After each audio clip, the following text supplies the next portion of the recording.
안녕하세요 수험생 여러분, 만나서 반갑습니다. 더 배운 공무원고 교수 이진호입니다. 자, 오늘은 1930년대 그 소설의 흐름부터 한번 다시 살펴보도록 하겠습니다. 교재는 13쪽이 되겠습니다.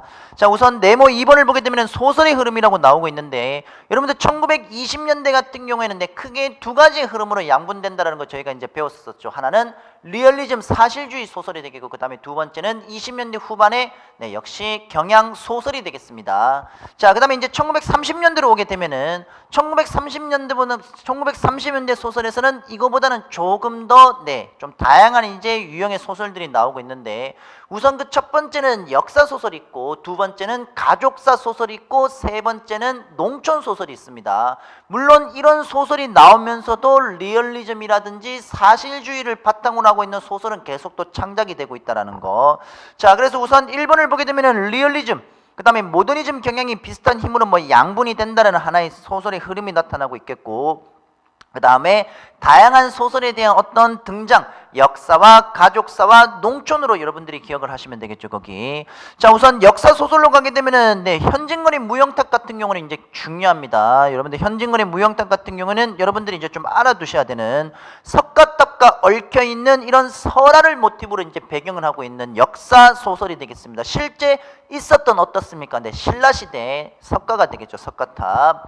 자, 그 설화를 모티브로 삼고 있는 것이 바로 현진건의 무영탑이라고 해서 역사와 관련된 역사 소설이 되겠고, 그 다음에 이제 가족사 소설로 가게 되면은 1930년대 이 가족사 소설이 상당히 중요하지 않습니까? 우선 염상섭의 3대를 보게 되면은 1대가 조이간이 됩니다. 조이간. 그 다음에 2대가 조상운이 되겠고, 그 다음에 3대가 조덕기가 되겠죠. 조덕기. 자, 그래서 우선 여기에 해당하는 내용들을 보게 되면은 우선 1대, 그 다음에 2대가 있습니다.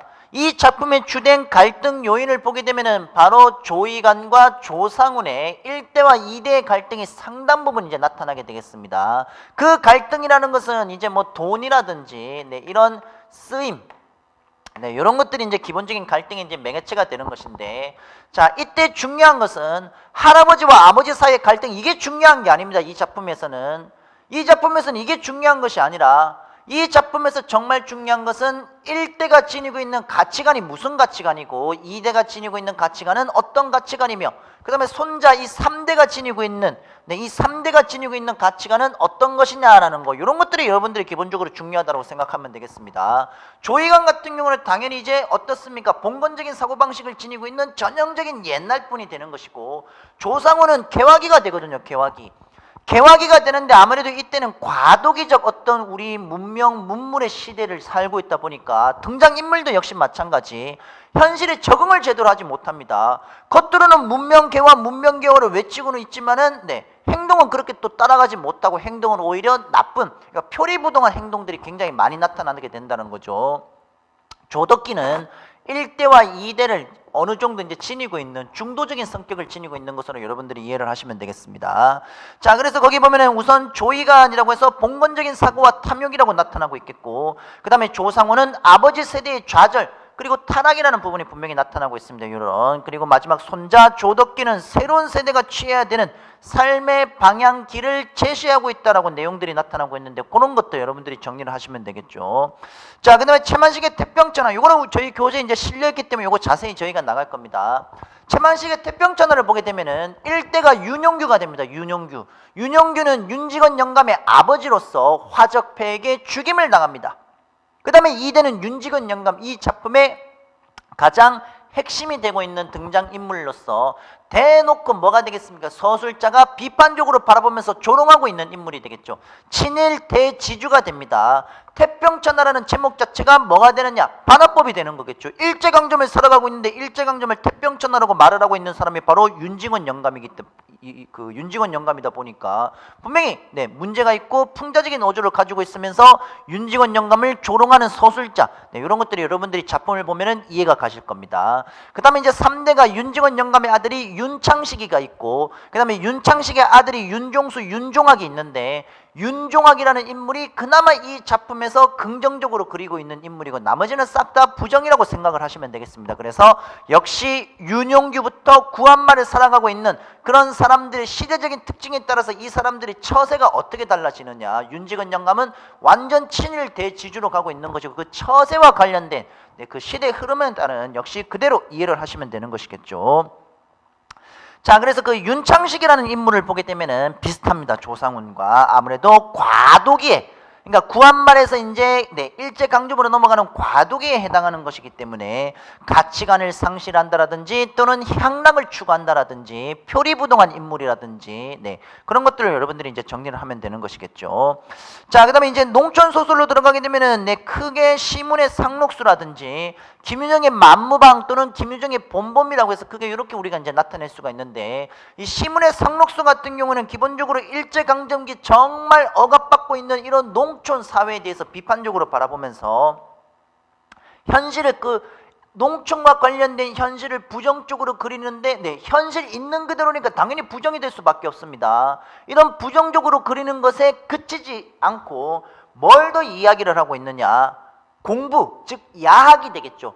공부하자, 한글 배우자라고 하면서 공부하는 그런 내용들이 들어가면서 문맹태치, 자 그런 어떤 현실에 대해서 적극적으로 타개해 나가는 그런 어떤 하나의 방향을 제시해주고 있는 거기까지 이끌어낸다라면은 김유정의 만무방과 본범이 있습니다. 본범은 그냥 나라는 등장인물이 나와서 성례, 결혼 문제가 되는 거거든요. 그러니까 농촌이라는 것도 현실을 반영을 하고 있느냐 그렇지 않느냐로 나타낼 수가 있는데 시문의 상록수는 현실을 그대로 반영하고 있습니다. 김유정의 만무반도 농촌 사회가 지니고 있는 구조적인 모순이 있습니다. 이런 구조적인 모순에 대해서 대놓고 얘기를 하고 있는 부분이 되겠죠. 하지만은 김유정의 본범이라는 작품을 보게 되면은 본범이라는 작품은 그냥 나와 장인 사이의 갈등만 그려지고 있는 것이 되겠습니다. 자, 그래서 이제 그 본범을 보면은 나라는 등장인물이 있고 장인이라는 등장인물이 있는데 자, 이런 장인이라는 등장인물과 나라는 등장인물 사이에서 뭐가 되느냐? 성례가 되겠죠. 성례. 결혼 문제가 되겠습니다. 결혼 문제. 여기에는 점순이가 들어가겠죠. 점순이.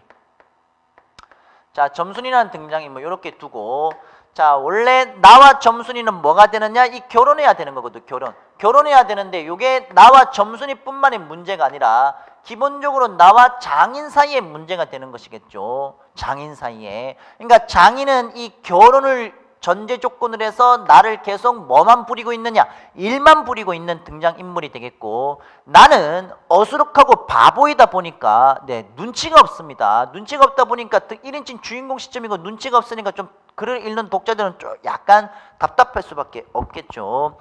자, 근데 이 작품을 보게 되면 기본적으로 이제 외부 현실을 끼고 있느냐? 그렇지는 않습니다. 이 작품은 일제강점에 대한 어떤 비판 이런 거 안 나오거든요. 그 김유정의 만무방을 보게 되면 작가는 똑같은데 만무방을 보게 되면은 응호와 응칠이라는 형제가 등장을 하는데 이 동생 응호가 이제 예를 들어서 자신이 농사를 지었는데 자신이 농사를 지은 그 쌀이 있을 거 아닙니까? 벼. 이 벼를 밤에 몰래 베는 겁니다. 이 어떻게 보면 모순이지 않습니까? 모순. 아니 자기가 지은 이 벼를 자기가 직접 몰래 베어서 훔칠 수밖에 없는 지주와 소작인의 어떤 갈등이라든지 그런 것들, 이런 것들이 이제 일제강점 속에서 농촌 사회가 지니고 있는 이런 구조적인 모순을 아주 적나라하게 보여주고 있는 내용들이 되겠습니다. 그래서 만무방은 현실을 바탕으로 하고 있는 것이고 이거는 일제강점과 관련된 내용은 없고 단순하게 요 성례 문제가 되는 것이겠죠. 성례, 결혼 문제가 되겠습니다. 이것을 둘러싸고 있는 갈등이 되겠죠. 이것을 둘러싸고 있는 갈등. 자, 그런 형식으로 여러분들이 정리를 해주시면 되겠습니다. 그래서 다음 14쪽으로 넘어가도록 하겠습니다. 자, 14쪽으로 넘어가면은 이제 1940년대 문학이라고 해서 자, 기본적으로 40년대 전반기는 당연히 그 일제의 민족 말살 정책으로 인해 우리 민족은 암흑기에 처하게 되는 것이고 이제 각종 신문들도 폐간이 됩니다. 그러면서 우리 말들, 그러니까 우리 말과 글들에 대해서 어떻습니까? 이제 사용하지 못하게 금지를 시켜버리고 많은 문단에 있는 작가들이 활동을 하지 못합니다. 자, 그래서 이 작가에 대한 제약과 압박도 날로 심해져서 절필, 말 그대로 붓을 꺾어버리는 그러면서 자치를 감춘 문인들이 상당히 많았었고, 그리고 이때 당시 이제 많은 우리 조선 그 남성들이 징용으로 이제 군대에 끌려가게 되는 것이겠죠. 자, 이런 암울한 현실 상황 속에서도 하지만 이 민족 의식을 고취시키는 것을 놓을 수가 없었던 이제 이런 사람들, 저항 의지를 표출을 했던 사람들이 바로 이육사, 그리고 윤동주라는 이제 또 작가가 있었겠죠. 자, 그런 이제 저항적인 성격이 또 하나가 있다라면은 1945년도 8.15 해방에 의한 국권 회복, 이 뒤에 남북으로 나뉘게 되면서 이데올로기의 이제 대립이 나타나게 됩니다. 그와 관련된 내용들을 한번 살펴보도록 하겠습니다. 자, 우선 14쪽으로 가게 되면 우선 그 첫 번째가 저항시가 되겠죠. 저항시. 1번을 보면은 일제의 억압에 굴하지 않고 저항의식을 담은 시를 창작하고 있다는 내용이 나타나고 있는데, 일제의 억압에 굴하지 않는다는 것은 현실에 순응을 하겠다는 것이 아니라 현실을 적극적으로 극복하고 어떻습니까? 이겨내겠다는 현실 극복 의지를 얘기하고 있는 그런 내용들이 되겠죠. 그래서 현실에 대해서, 근데 이 저항시라는 것은 기본적으로 우리가 처해져 있는 이런 현실이 있죠. 이런 현실들을 명확하게 지금 알고 있어야 됩니다. 이 현실에 대해서 조금의 모순도 들어가는 것이 아니라 우리가 지금 당하고 있는 이런 현실을 명확하게 이해하고 이것을 바탕으로 뭐를 하겠냐? 현실을 극복을 하겠다는 그 극복 의지로 여러분들이 이끌어내셔야 됩니다. 그렇기 때문에 현실에 대한 철저한 인식을 바탕으로 해서 미래에 대한 전망을 구도적인 자세로 표현하고 있다라는 것으로 여러분들이 이해를 하시면 되겠죠. 자, 그래서 뭐 윤동주의 서시, 이육사의 광야라는 작품들, 뭐 그런 내용들. 자, 그 다음에 이제 그 청록파로 넘어가도록 하겠습니다. 청록파라는 것은 박목을, 박두진, 그 다음에 조지훈, 크게 이 세 사람이 청록집을 발간을 하면서 우선 중요한 것은 여러분들 거기 2번, 3번 중요합니다. 동양적인 자연관, 그 다음에 향토적인 소재를 통해 자연적인 이상세계를 노래했다라는 내용이 나오고 있는데, 그거 여러분들이 정리해 주시면 되겠습니다. 자, 그 다음에 이제 다음 쪽에 15쪽으로 가서 광복의 기쁨과 역사의식을 노래한 시가 나타나고 있는데, 자, 이거는 직접적이고 격정적인 어조로서 해방감을 드러내면서 내용들이 나타나고 있겠죠. 해방입니다. 해방. 근데 문제는 이 해방에 대해서는 좋긴 좋은데 뭐가 되겠습니까? 진정한 해방입니까? 아닙니다. 남과 북이 바로 나뉘게 되는 거죠. 이 정치적인 이념에 따라서 남과 북이 나뉘게 되면서 이데올로기에 대한 대립. 이거는 무슨 말인가 하면은 기존에는 일제로부터 억압을 받았지만은 이제는 우리가 우리 스스로 남과 북을 나누면서 우리가 스스로 적이 되는 이런 지금 현실이 반영이 돼서 나오고 있습니다. 그래서 작품들을 보게 되면은 광복은 광복을 했는데 진정한 광복이 아니지 않습니까? 그래서 하나의 정말 우리가 하나 되는, 화합하는 이런 형식으로 이제 문학 작품에서도 가버리게 되는 것이겠죠. 그렇게. 자, 그 다음에 이제 1950년대 문학으로 가도록 하겠습니다. 1950년대로 가게 되면은 당연히 50년대 뭐가 벌어집니까? 1950년 6월 25일. 그렇습니다. 한국전쟁, 6.25 전쟁이 발발하게 됩니다. 근데 여러분들 이 전쟁이라는 것은 우리가 단순하게 생각하는 것이 아니라 이 전쟁이라는 것은 기본적으로 이 군대를 다녀온 남성분들 같은 경우에는 전쟁이 얼마나 무섭다는 거 알고 계실 겁니다. 처음에 이제 군대 입대해서 바로 이제 조금 있다 한 2주차쯤인가 그때 이제 뭘 하느냐, 한 주, 2주 지나면 이제 보통 이제 사격 훈련 하지 않습니까? 그러면은 저도 이제 총소리를 처음 들어봤거든요. 엄청 날카롭고 무섭습니다. 가면은 뭐 특히 이제 저희 뭐 방송에서도 이렇게 이제 예능 프로그램에서 뭐 나오기도 하겠지만은 뭐 수류탄 던지는 거 실제 가보면은 막 땅이 울릴 정도로 상당히 무섭습니다. 그런데 그거는 훈련이고 하다 보니까 이제 저희가 이제 사실 뭐 공포감은 있어도 크게 막 직접적인 어떤 무서움으로 다가오지는 않겠지만은 이게 말 그대로 전쟁이 벌어져서 지금 내 눈앞에서 총이 지금 날라들고 만약에 수류탄이 지금 옆에서 막 나 뒹군다라고 우리가 생각을 합시다. 이게 사람 미치는 겁니다. 진짜 말 그대로 정말 무서운 거거든요. 이 전쟁이라는 것은 말 그대로 인간의 목숨을 빼앗는 것이기 때문에 아주 참혹합니다. 그리고 아주 비참한 거죠. 그리고 이런 참혹한 비참함으로부터 내가 살아남기 위해서 어떻게 되느냐, 다른 사람을 또 역시 죽일 수밖에 없는 것이고, 다른 사람이 어떤 지니고 있는 그 인간성, 그런 인간성을 말 그대로 완전 깡그리 무시할 수밖에 없는 것이죠. 그렇기 때문에 이 전쟁이라는 것은 단순하게 우리가 생각할 문제가 아니라 인간성 상실이라든지 인간을 소외시킨다라든지 다른 어떤 그 사람의 목숨을 쉽게 빼앗을 수 있는 그런 형식들까지 여러분들이 좀 이해를 하셔야 되겠습니다.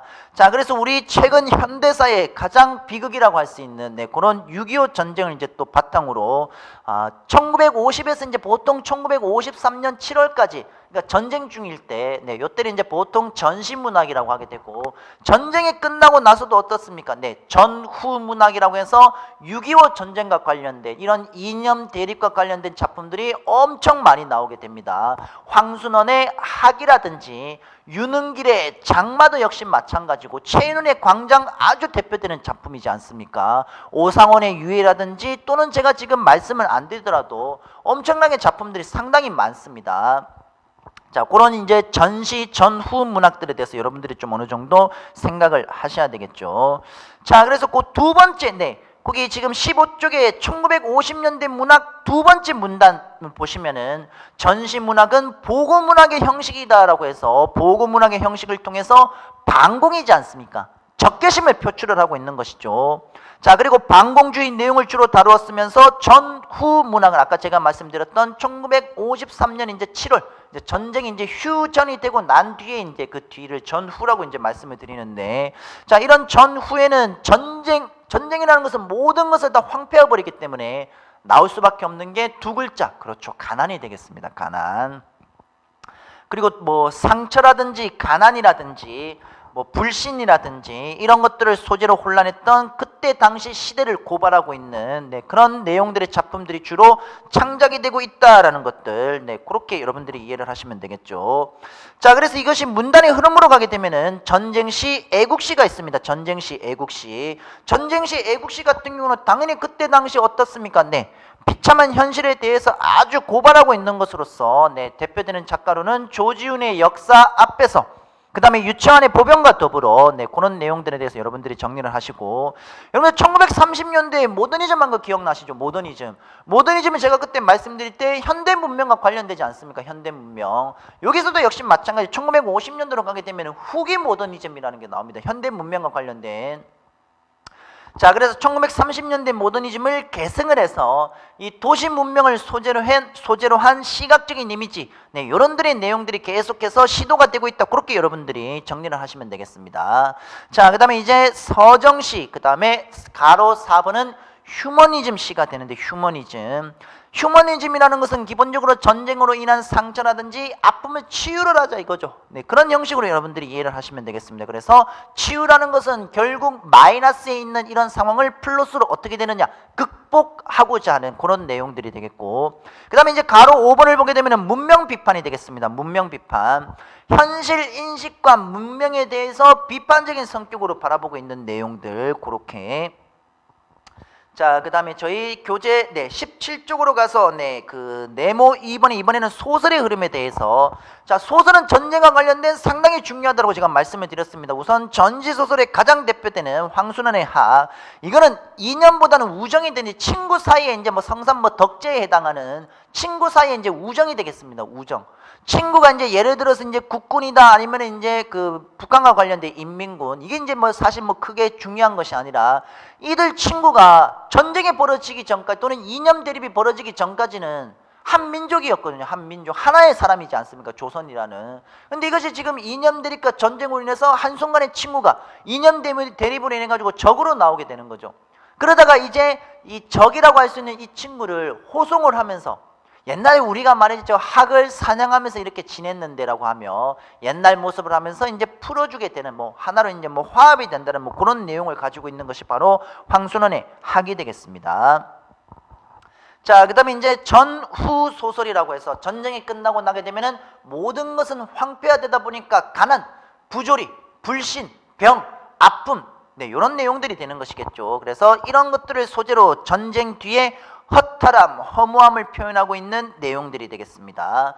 자, 그 다음에 이제 여러분 저기 1960년대 문학으로 이제 넘어가게 되면은 1960년대 이제 굵직한 사건이 이제 벌어지게 되죠. 3.15 이제 부정선거로 인해 4.19 혁명이 이제 이렇게 이제 벌어지게 됩니다. 그래서 1960년대는 자유와 민주에 대한 지향성을 바탕으로 4.19 혁명이라는 역사적인 사건을 통해서, 네, 그렇게 이제 현실 참여시가, 네, 본격적으로 이제 시작이 되고 있습니다.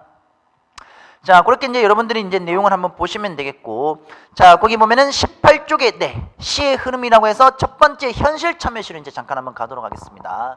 자, 저희는 그러니까 우리나라 이제 1대, 2대, 3대, 네, 1대, 2대, 3대 대통령이 이제 이승만이 되겠고, 그 다음에 이제 4대가 윤보선, 그 다음에 5대부터 아마 9대까지가 제가 알기로는 이제 박정희 네, 대통령으로 알고 있습니다. 그때 당시에.